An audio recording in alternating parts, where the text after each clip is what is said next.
yes, HR isn't necessarily a revenue engine, right? It's not going to create profit for the business, but if you're handling it correctly, you're going to prevent the business from having unnecessary expenses. HR as a profession or even as a department generally doesn't have the best reputation, right? A lot of times people, especially from the employee side, will see it as, oh, that's the group that hires you and fires you. And that's all they do, right? So a lot of it is about education. And, sometimes it's not about what you say, but how you deliver the results, right? The behaviors that the HR department will engage in to really showcase like, hey, we do a lot more than just administration or the paperwork associated with the employment relationship.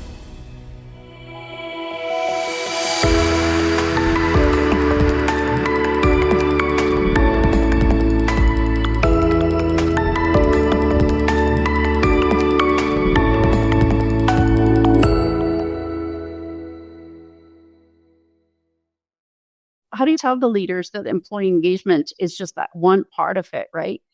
But it's also a profit driver because one relates to the other. Yeah, absolutely. It's crazy because, back when we first started and we would do these really thorough evaluations, we would track all sorts of expenditures that were associated with the evaluations that we were doing.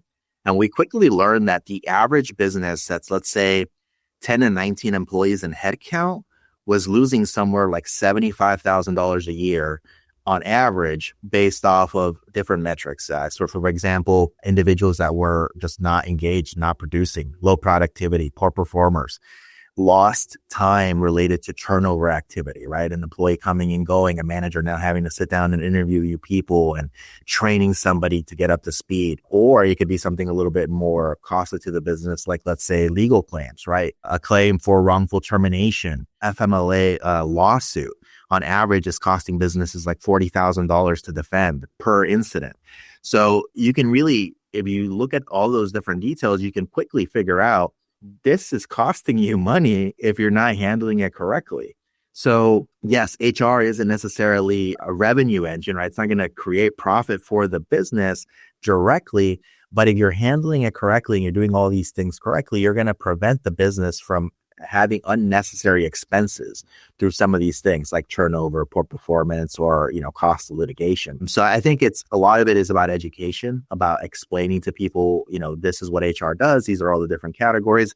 HR as a profession or even as a department generally doesn't have the best reputation, right? A lot of times people, especially from the employee side, will see it as, oh, that's the group that hires you and fires you. And that's all they do, right? So a lot of it is about education. And, sometimes it's not about what you say, but how you deliver the results, right? The behaviors that the HR department will engage in to really showcase like, hey, we do a lot more than just administration or the paperwork associated with the employment relationship. I believe you're 100% correct in having the HR is seen as either when something goes terribly wrong, I need to approach them, or if they've contacted me, I'm about to be terminated or I've done something wrong. So how can companies change or HR departments do better? And how can we connect and create a culture where it's seen as a team effort? Yeah, I think it all starts with relationship building. You have to be able to build relationships with the employees at every level of the organization, right? HR, especially whomever's let's say the head of HR, can't just be in tune with, let's say, the executive or the CEO. You have to be in tune with everybody in the organization, including the rank and file. You have to be able to build relationships at every level of the organization because that's going to go a long way towards addressing some of those issues. It's interesting because going back to what you were just saying about hiring and firing and all of that, I worked at a company once where it was very evident that every time HR called an employee into the office, they thought they were about to get fired. So much so that if they got called by HR, they were always kind of on their toes. They were nervous whenever they went to go talk to HR.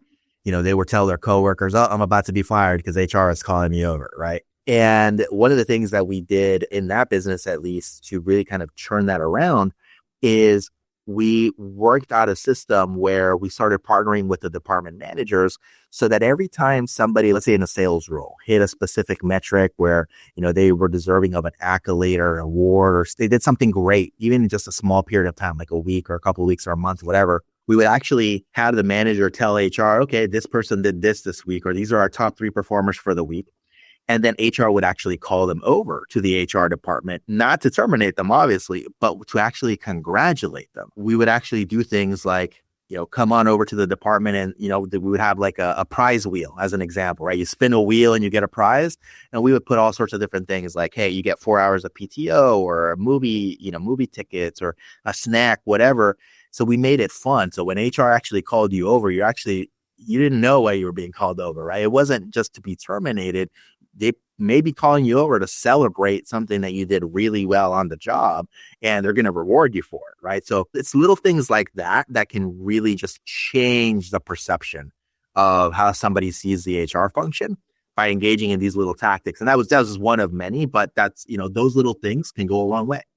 That's a perfect example of how shifting the beliefs of the employees from thinking punitive to really encouraging. Yeah. And I think HR has a very difficult role because they are helping with the profits by hiring, and they're motivating employees by finding the right fit. And folks who are happier are most likely to come to work on time and show up, right? And drive profits at the end. You've been doing this for a while and you're highly regarded. I was able to learn about your work through LinkedIn conversations that you have. You put out some amazing, beautiful ways to get the brain to think about different ways. Like, hey, am I this leader? Are these the cause and effects of the way things are happening within my group? And being able to sort of see things from different perspectives. So what is your most memorable coaching success story?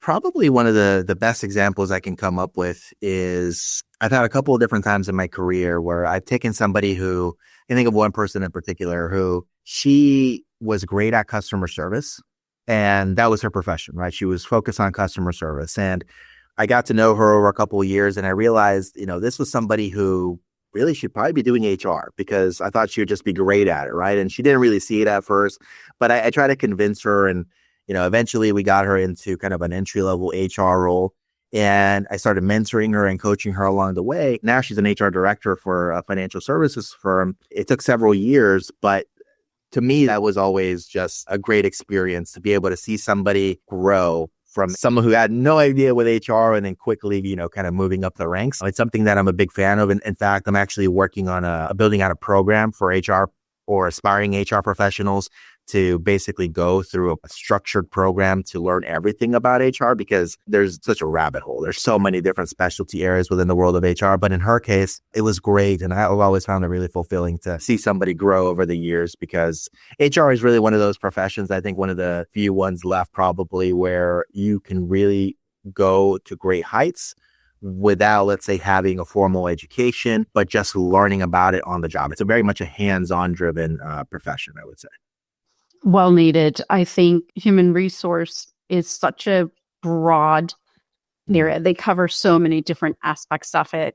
And to roll out all of this information, it's just a beautiful, I would say you have to be a conductor of an orchestra, right? And really good at it.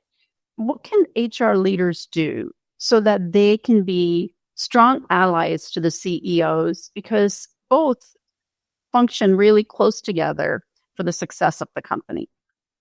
And I'm glad you're asking about the CEO specifically, because one of the things I'll sometimes point out when I'm working with some of these businesses is that they'll have HR reporting to the CFO or a COO or a general manager. And I think that's the wrong approach. I think it should be the CEO because everything, especially when you're talking about some of the culture building elements, it always starts at the top and it's really the CEO that you should have that partnership with. Not to take away from any of the other occupations, but it really should be the CEO. With that being said, I think it all starts when you're talking about a CEO relationship, you have to understand the business. You have to understand what's keeping the lights on, so to speak, right? How is the business profitable? How is it generating revenue? If you don't understand some of those basic dynamics of the business, what, the core service offering, the core products, if you don't understand some of those things, it becomes really difficult for you to have a comprehensive HR strategy around how the HR team can best support the employees who then, lead to creating all the profits for the business. And I think that's what really oftentimes will speak to the heart of a CEO is the fact that they see that HR can connect the HR strategy with the overall business strategy. If you can't do that, then they start seeing you as more, oh, you're just a paper pusher, right? You're just the hiring and firing center. I don't really need to go to you to seek counsel because you're not going to tell me something I don't already know. So that's really, I think, a key component of it. The more you understand about the business, the better you're going to be able to build that relationship with the CEO, especially when you're able to connect the dots between the things that HR does and how it affects the bottom line. So what is that one question HR leaders should ask their CEO? I would probably start off, just kind of an interesting question might be, how do you see the HR department supporting the overall business? What do we need to do to support the overall business objectives? I would probably start along those lines to see where the CEO's head is at, right? What are they focused on? Especially if this is an early conversation where you're just, maybe it's a new HR profession coming into a business to figure out what's driving the business, what's going on today. Because obviously that changes over time, right? Businesses can be in all sorts of different stages of their growth. So you have to understand what he or she is thinking about the business in its current state, where it's headed, because then you can start talking about, okay, how are people going to be able to support you in getting to that place? And what does HR need to do to support the people to get to that place? So I think it starts with that.